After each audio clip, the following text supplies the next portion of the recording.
La tradition griotique est une des principales branches de l'histoire sociale du Mali et plusieurs autres pays d'Afrique de l'Ouest. Celui que je reçois est Boula. Sissoko, on pourrait le comparer à Feu Rose de Doundiaï du Sénégal, le maître percussionniste. Le tamani, drum talking, tam-tam parleur, il le reçoit de son père et a pris librement l'initiative de l'innover. Il crée une batterie de 5 tamans accordés, ce qui lui vaut le nom de Chekne 5 tamans. Chers téléspectateurs, je reçois Chekne Sissoko, Chekne 5 tamans. Et vous êtes sur TM1 et cette culture est vous.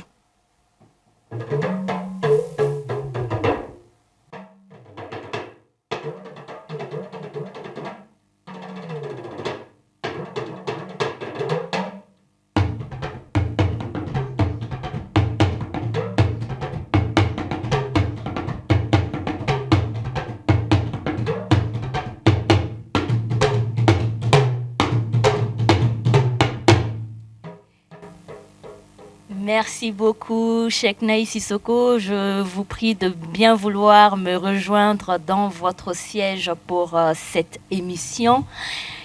On va commencer par les hostilités parce que entre les Sako et les Sissoko, il y a bien sûr le Sanankunya. Bon, j'ai préparé le niébé. Juste après ce plateau, on se rejoint pour partager quelques niébés ensemble. Merci de se prêter à ce jeu d'interview sur notre émission Culture et vous sur TM1. Et comment va la famille, Chekne? Bonsoir tout le monde, bonsoir les téléspectateurs et téléspectatrices. Ça va dans la famille, Dieu merci. Je suis avec ma fille aujourd'hui, Bia Sako. Ça va, tout va bien. Mes petits-enfants se portent bien. Ça va très bien. Très bien. Oui. Et votre art se transmet de père en fils. Oui. Cela me tarote. J'ai envie de savoir, l'apprentissage, ça commence quand? À quel âge? Bon, en général, chez nous, on ne t'apprend pas à jouer cet instrument qui est le tama. Tu nais, tu trouves que ça y est dans la famille. Donc moi, personnellement, on ne m'a pas appris à jouer le tama. Depuis à bas âge, j'ai trouvé cet instrument dans la famille. Et puis je l'ai pris, je joue le tama. Et j'ai vu votre fils qui il n'a même pas 5 ans. Non, il a 3 ans et demi. Bientôt, il va avoir 4 ans. Donc là, en fait, cet apprentissage commence dès le berceau, en fait. Oui, vraiment. Tant mieux pour le Mali et tant mieux pour la perpétuité de nos traditions. Et comment naît, en fait, l'idée de faire un taman acoustique? Bon, en général, j'ai tourné avec d'autres artistes. Bon, c'est ma grand-mère, c'est grâce à ma grand-mère, Feu Walde Damba. Elle était, Walde Damba est votre grand-mère. La griotte de la deuxième épouse de Modibo Keïta. Grande cantatrice malienne, bien sûr. Oui, paix à son âme. C'est elle qui m'a dit un jour, Chekne, avant de jouer avec d'autres groupes, pourquoi tu ne vas pas créer un groupe d'intama? Moi-même, je vais te donner une chanson qui s'appelle Somane.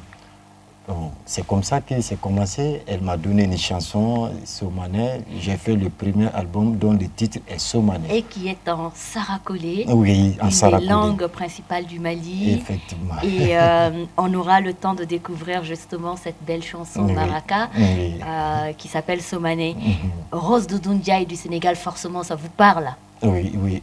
Le grand maître. Oui, il me plaît aussi. Ce qu'il fait, j'adore beaucoup. Ouais. J'adore beaucoup. Paix à son âme, il nous a quittés il y a quelques années aussi.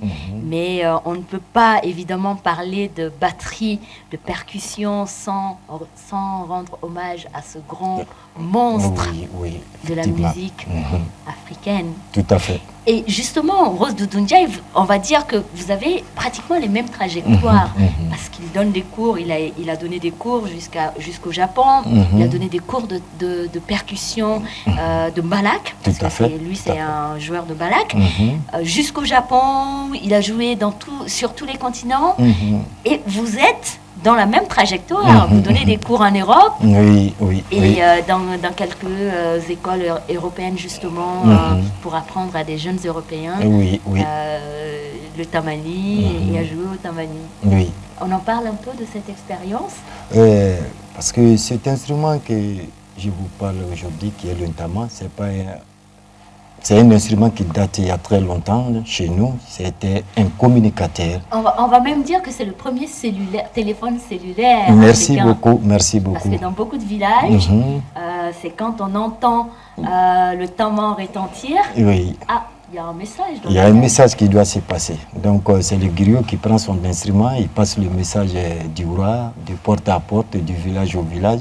Il y a d'autres qui prennent le cheval et monte, il va du pays aux d'autres villages, de villages. Effectivement. Donc moi, je fais des formations. J'ai été en Islande pour former les enfants et les jeunes avec cet instrument. J'ai été en Danemark pour ça, et puis Suède. J'ai vu des images qui m'ont émerveillée. Donc, même en France, j'ai d'autres projets que j'apprends les gens à jouer cet instrument. Effectivement. Et bientôt, notre Tama Academy. Oui, oui, oui. Bien évidemment. Alors, je vais nous proposer de regarder un morceau de Rose de Dondiaï. Percussion.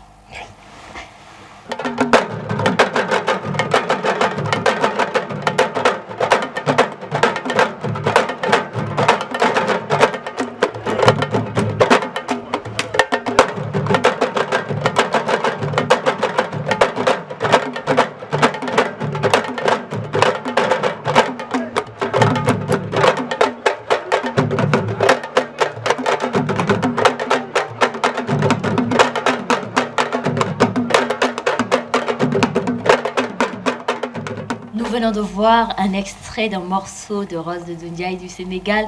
Nous retournons sur ce plateau avec notre invité, mais je vais l'embarquer dans un petit voyage au cœur de l'Afrique.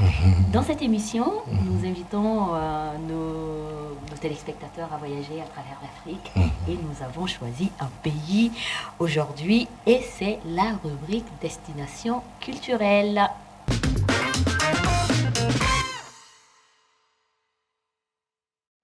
Dans nos pérégrinations curieuses, nous partons pour le Gabon, pays d'Afrique centrale dont la couverture forestière atteint les 80%. Pays de Pierre Claver Akedengue, Pierre Claver-Zeng, d'Oliver Gomin, du célèbre animateur Patrick Ndong, souvenez-vous de lui, mais aussi des grandes voix comme Annie-Fleur Bachilélise, Patience Dabani, la Mama, et mais bien sûr de Pamela Badioko. Souvenez-vous du premier réalisateur africain, il s'appelle Philippe Maury et il est le père du cinéma gabonais. Nous aurons le temps de revenir sur lui dans cette émission. Donc nous consacrons nos escapades culturelles de cette semaine à ce pays magique, ce petit pays au cœur de l'Afrique qui s'appelle le Gabon. Mbolo Gabon.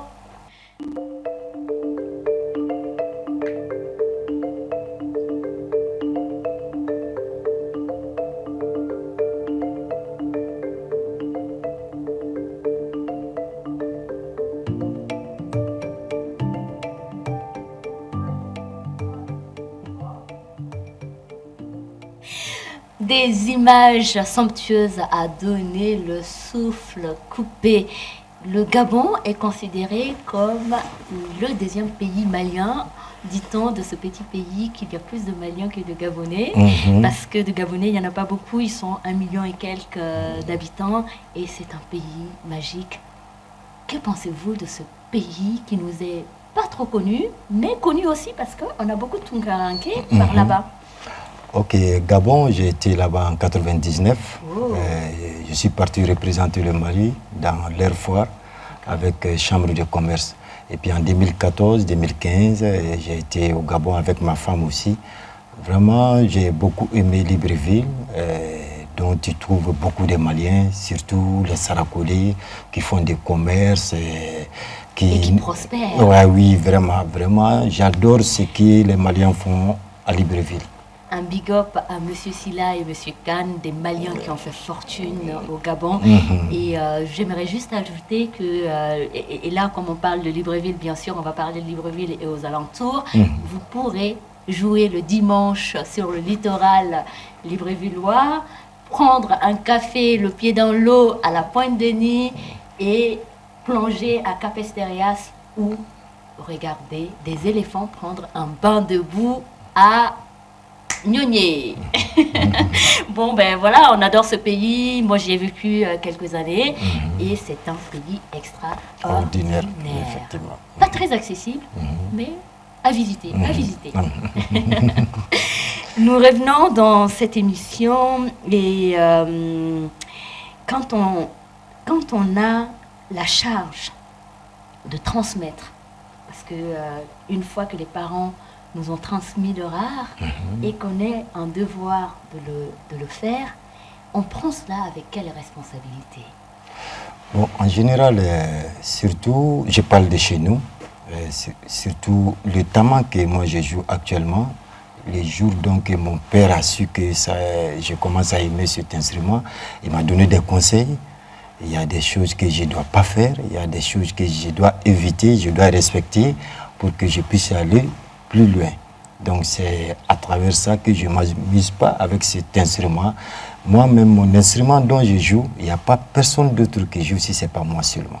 D'accord. Voilà. C'est sacré. Oui. Oui, alors il faut rappeler justement l'aspect sacré de ces instruments-là. Donc quand on a... Et là, ce côté sacré, est-ce que du coup, on est aussi dans la transmission héréditaire qui est que peut-être ce tama que vous jouez et que seul vous avez le droit de toucher et personne d'autre, est-ce que vous l'avez reçu de quelqu'un de la famille? Par exemple, le tama de mon grand-père, le père de mon père, quand il est décédé, c'est moi, ils m'ont appelé pour lui. Vous avez reçu cela? J'ai reçu son instrument. Bon, avant, même son fils ne jouait pas cet instrument. Mais avant qu'on me donne, il y avait des choses à faire d'abord pour que je puisse prendre cet instrument. Il a dû porter, on ne va pas entrer parce que la culture est très sacrée. Effectivement. Il y a le domaine du profane et le domaine du sacré. Moi, je m'évite d'entrer dans le sacré, on va éviter. Il ne faut pas avoir des problèmes avec les aïeux. Et il y a cette notion quand même de sacré dans ce que vous recevez. Donc, c'est pas tout le monde qui reçoit l'instrument. Donc, c'est un choix. On ne va pas dire pourquoi ce choix s'est fait, mais c'est un béni de Dieu d'avoir, on va dire ça comme ça, d'avoir voilà, le choix du grand-père porté sur lui. Et Dieu sait pourquoi. Que la baraka soit avec votre tamani. Que vous léguerez à votre descendance, bien sûr. Et à votre tour, vous choisirez qui l'aura. Inch'Allah. Inch'Allah. Alors, sans plus tarder, je nous embarque dans la rubrique culte.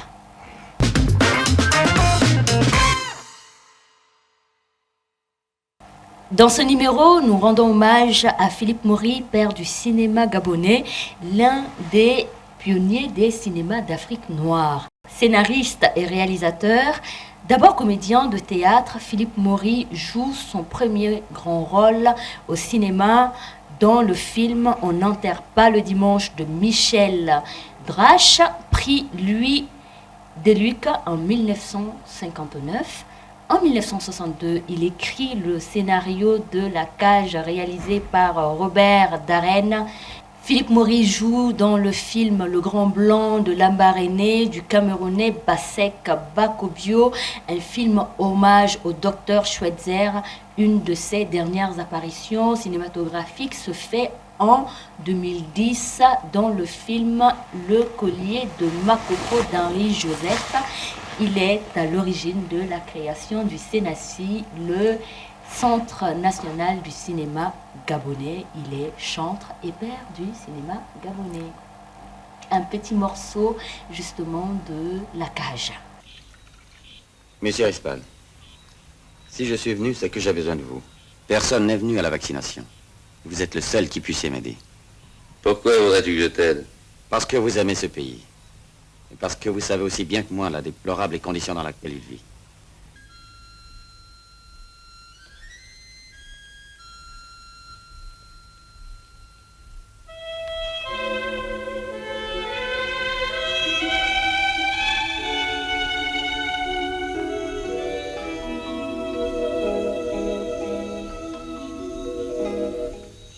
Je me suis brûlée.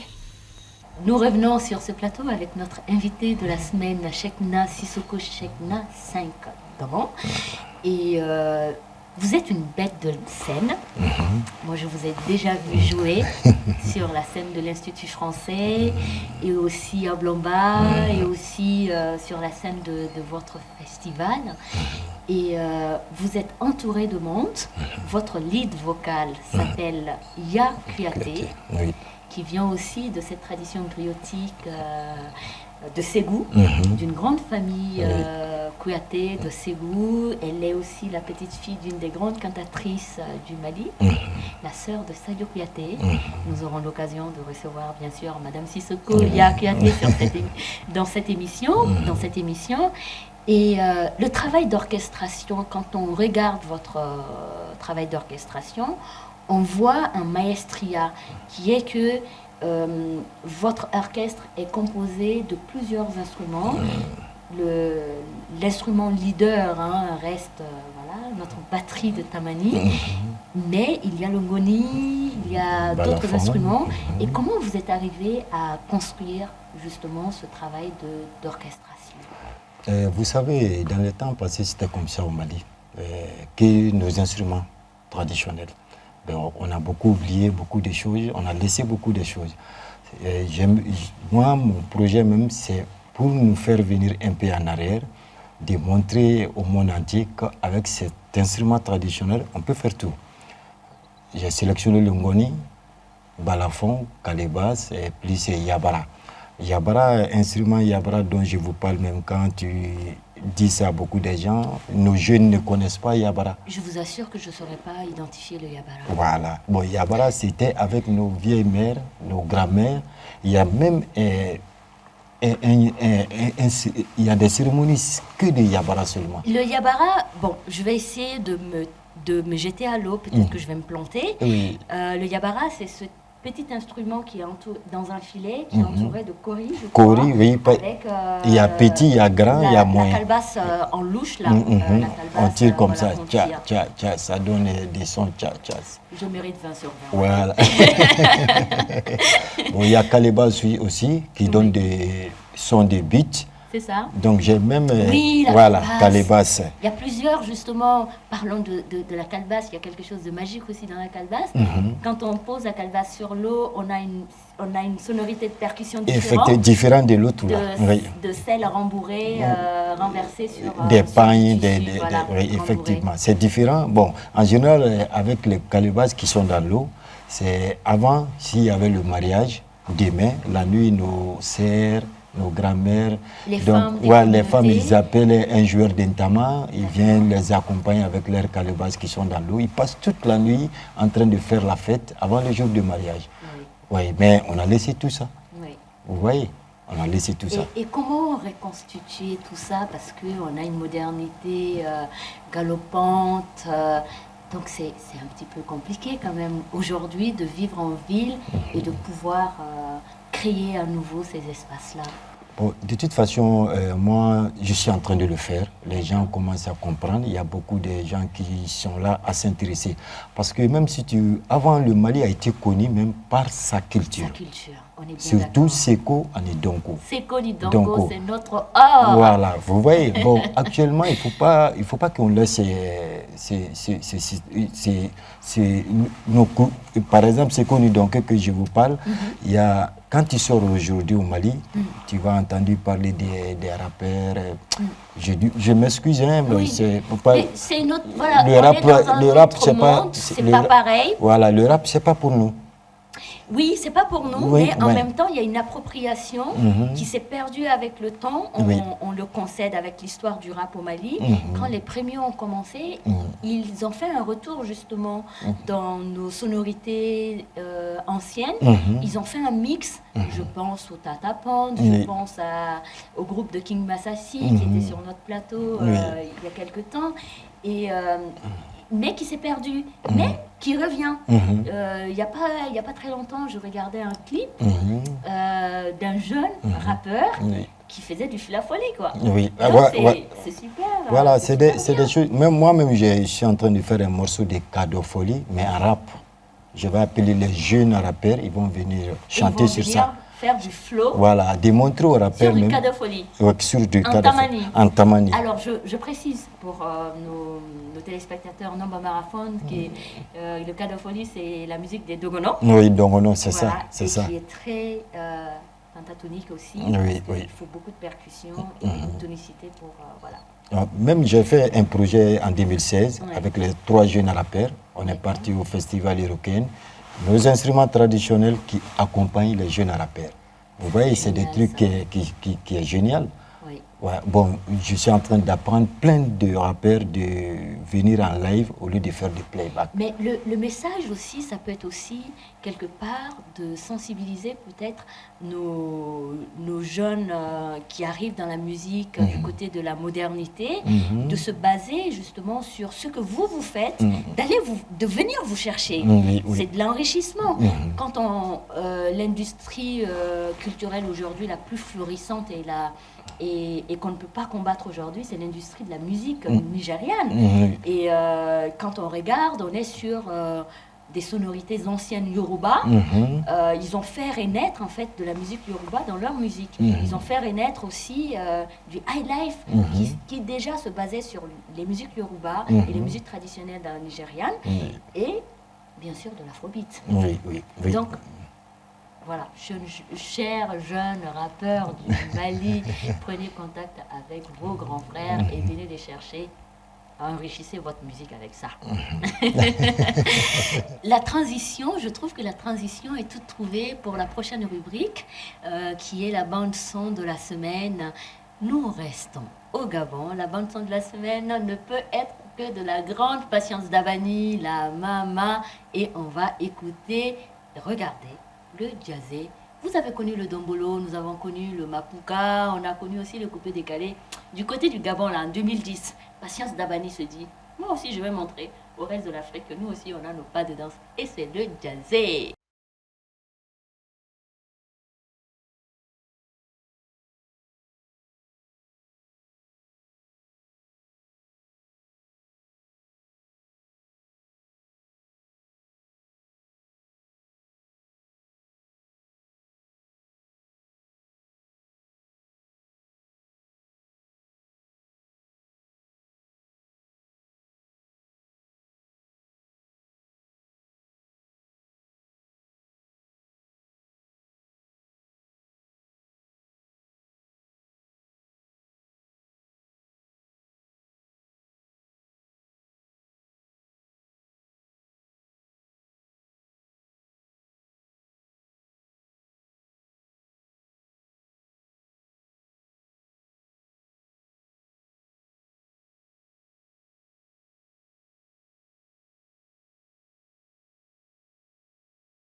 Sans autre forme de transition, nous embarquons dans la rubrique littéraire, c'est qu'il fallait lire.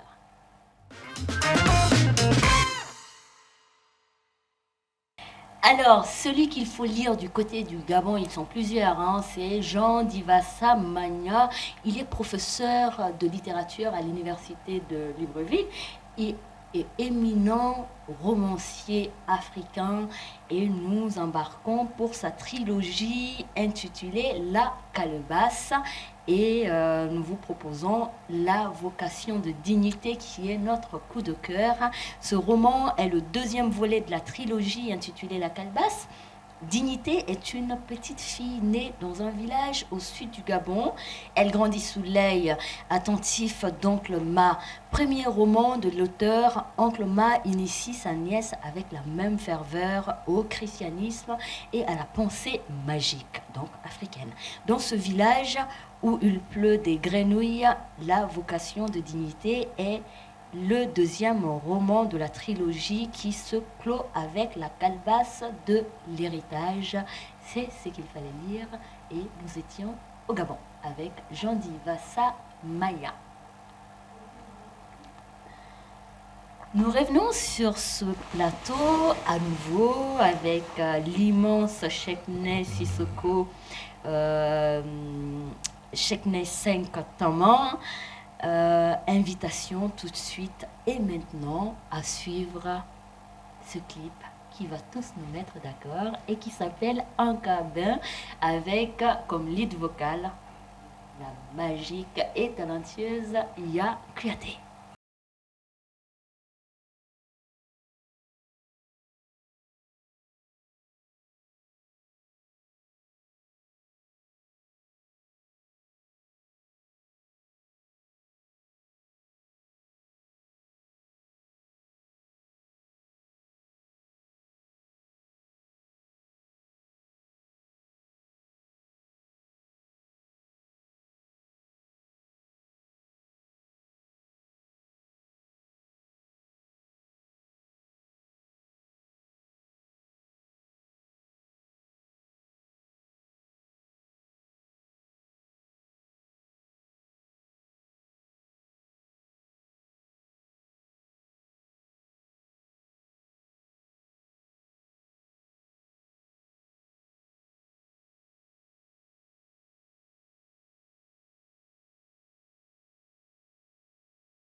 Ankabin nous sensibilise à la paix. Oui. Ankabin en bambara, donc traduit en français veut dire faisons la paix. La paix, oui.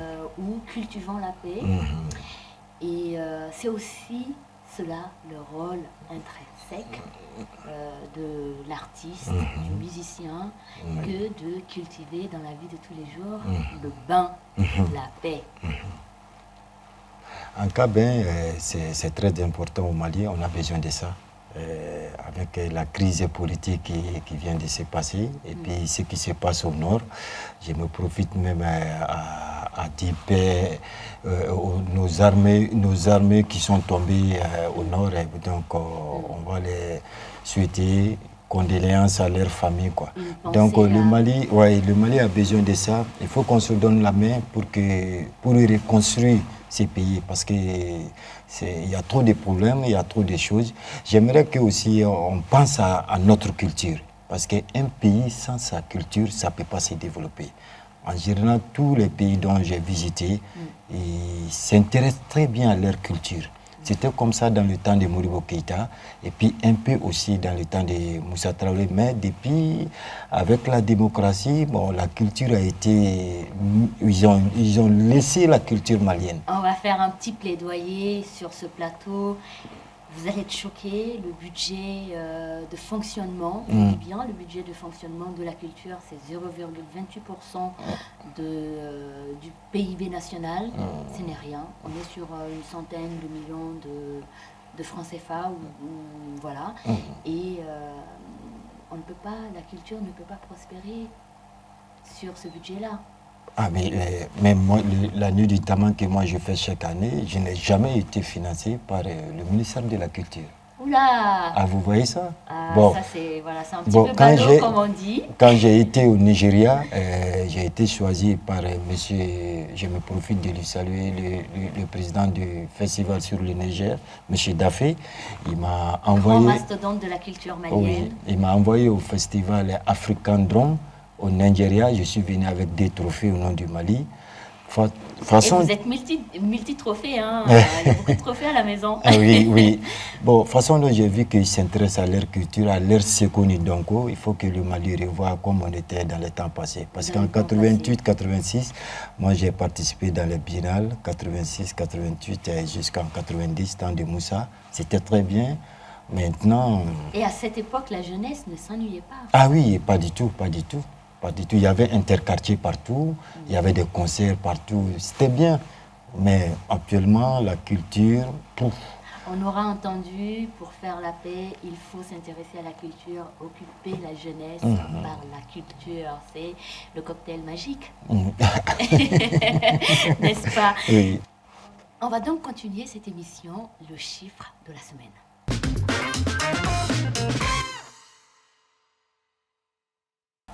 80%, c'est le chiffre de la semaine. Le Gabon est la deuxième réserve mondiale de forêt après l'Amazonie. Donc, c'est qui le rend, bien sûr, l'âme de l'Afrique et même du monde. Et constitué en partie de 80% de forêt. Forêt du bassin du Congo, la deuxième plus grande réserve au monde après celle de l'Amazonie.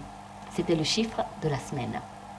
La suite de tout ça, Cheikh Saint-Amand, je sais que vous êtes actuellement en train de travailler sur l'album à venir et qui viendra sans doute dans pas très longtemps. Oui. Inch'Allah. Et les projets festivals, j'imagine, va continuer aussi. Nuit d'Intama, oui. La nuit de Taman. Oui. On en parle un peu de cette nuit de Taman. Bon, la nuit du Tama, on est en 6e édition au mois de novembre, du 23 au 27 novembre. C'est bientôt. Il y aura de formations de Tama, il y aura des ateliers. Donc, on va faire un grand concert le vendredi devant le stade Mamadou Konaté à Temungorobougou parce que j'aime tout le temps faire le plaisir à ma population, qui est le quartier dont je suis né, qui m'a beaucoup aimé. Temungorobougou est un choix décisif pour la nuit du Taman, parce que c'est là où vous êtes né. Oui, vous avez grandi là-bas aussi. J'ai fait tout là-bas. Donc tous les repères. Oui. Mais aussi, Temungorobougou est au cœur de Bamako. Et oui, commune 3. Oui, ça fait partie de commune 3. Donc je suis avec la jeunesse, le maire, toute la population de Temungorobougou sont derrière moi pour cette festival Nuit du Tama.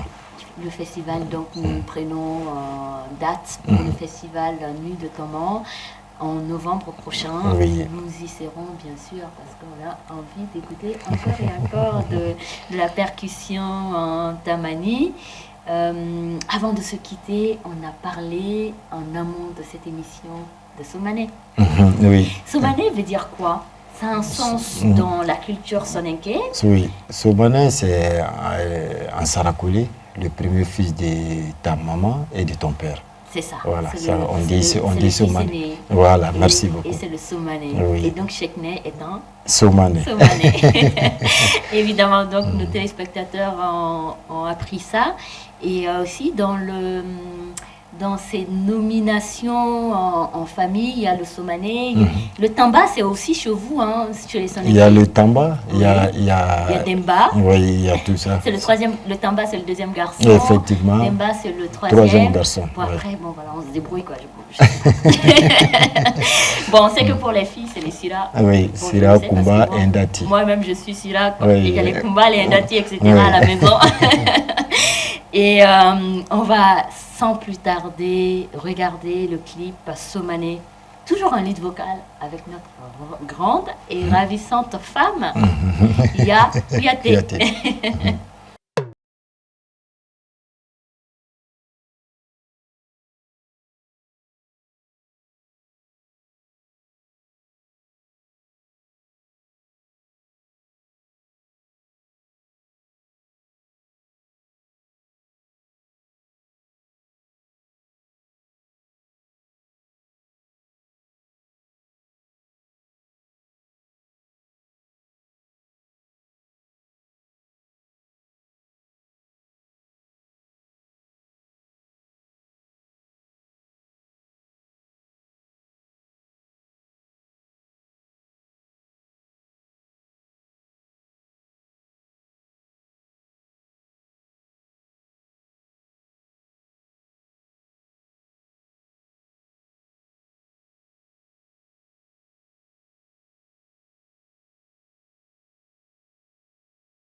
Avant de se quitter, Chekna, est-ce qu'on peut offrir un petit morceau à nos téléspectateurs? Avec plaisir. D'exécution de Taman.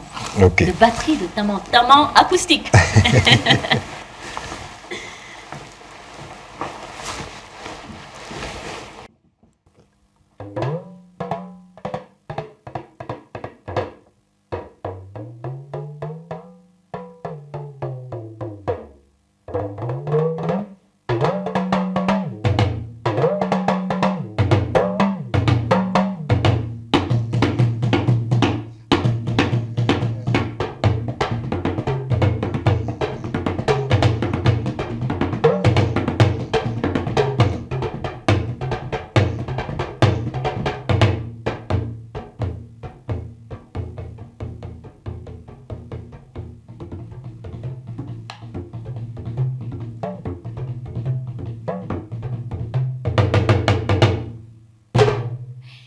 C'était Culture et vous, j'étais en compagnie cette semaine de Cheikhna 5 Daman. Il fait la fierté musicale du Mali, c'est un de nos grands et je suis émue de le recevoir et je suis même, mes mains sont un petit peu moites. Culture et vous, c'est sur TM1, vous pouvez revoir cette émission sur notre application TM1 TV et sur le site www.tm1tv.com. On se revoit très vite. Ciao, ciao!